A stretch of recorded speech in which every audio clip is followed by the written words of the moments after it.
তো বন্ধুরা, আমাদের বাড়ির গোলাপ গাছটাতে কত সুন্দর গোলাপ ধরেছে, ঠিক আছে? কত সুন্দর দেখো, গোলাপগুলো দেখতে লাগছে। আরও গোলাপ গাছ ছিল, সব হচ্ছে কেমন হয়ে গেছে বলে তোমাদের দাদাভাই সেই গোলাপ গাছগুলো কেটে দিয়েছে। আর দেখো অনেক কিন্তু গোলাপ ধরেছে, প্রত্যেক দিনই সব গোলাপগুলো ধরে। তা এখন এখান থেকে একটা নেব, তো আমাদের দাদাভাইকে দেবো। সবাই মানে সবসময় তো কিনেই দেওয়া হয়, যাই হোক বিয়ের আগে আমি ওকে সবসময় কিনে দিতাম। আর এখন যেহেতু বাড়ির গাছে আছে, তো কেনার থেকে না বাড়ির গাছের গোলাপটা দেওয়াটা বেশি ভালো, আরও ভালো লাগে।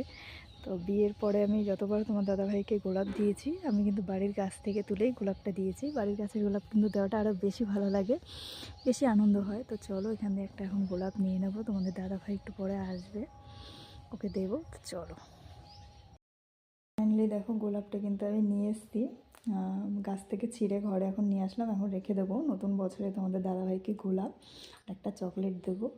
তো চলো বন্ধুরা, টাটা, পরে দেখা হচ্ছে।